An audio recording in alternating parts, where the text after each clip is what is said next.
भवन्तु सुखिनः सर्वे सन्तु निरामयाः सर्वे भद्राणि पश्यन्तु मा कश्चित् दुःखभाग् भवेत्।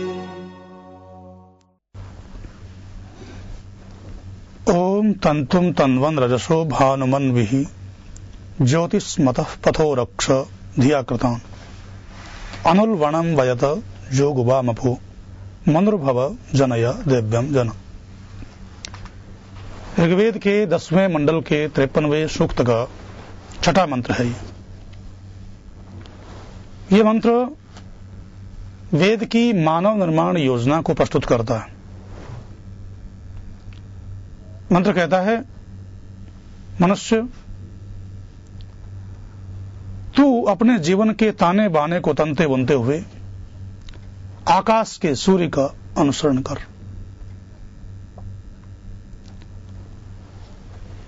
बुद्धिमानों द्वारा बनाए हुए प्रकाशमान रास्तों की रक्षा कर। उपासकों के उलझन रहित कर्मों को तो आगे बढ़ा।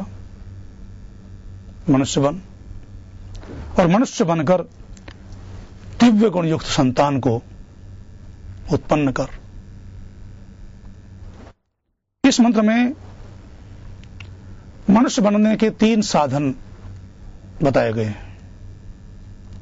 उपदेश दिया गया है मनुष्य बनने का और मनुष्य बनकर के दिव्य गुणयुक्त संतान को पैदा करने का, और साधन मनुष्य बनने के 3 बताए गए। जीवन के ताने बाने को तनते बुनते हुए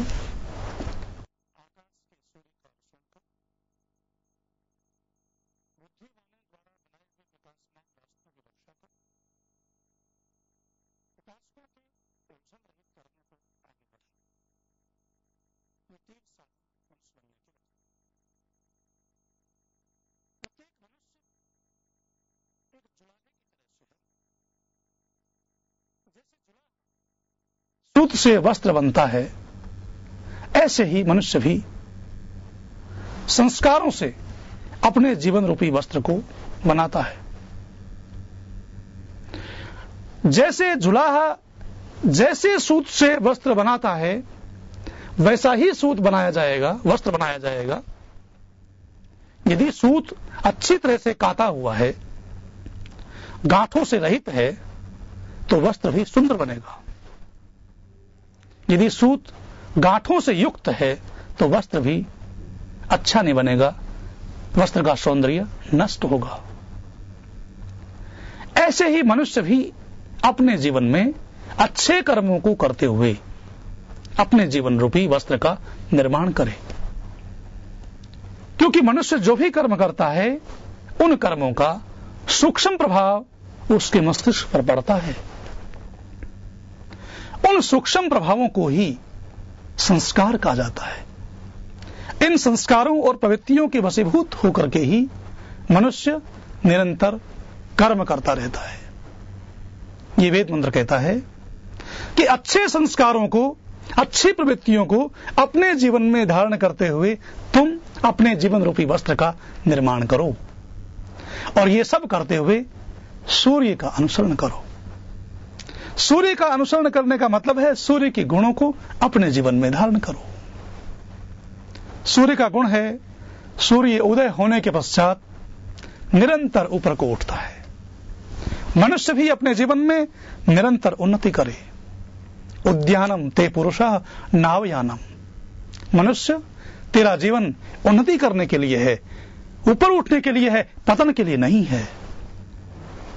दूसरा गुण सूर्य का है, जैसे सूर्य स्वयं प्रकाशित होकर के दूसरों को प्रकाशित करता है, सारे संसार को प्रकाशित करता है, ऐसे ही मनुष्य भी सूर्य से प्रेरणा लेकर के स्वयं ज्ञानवान बने और दूसरों को उस ज्ञान से प्रकाशित करे। जो स्वयं ज्ञानवान है, जिसने स्वयं अपने जीवन में ज्ञान को धारण किया है, वही मनुष्य दूसरों को ज्ञान से प्रकाशित कर सकता है।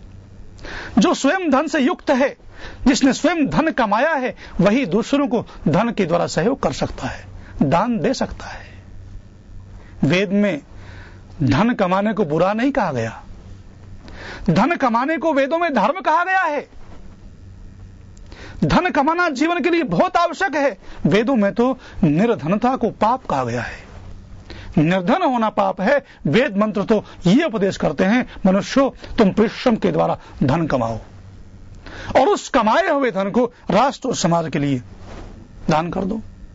उदारता पैदा करो और उदारता पैदा करने के बाद राष्ट्र और समाज के लिए उस धन का उपयोग करो।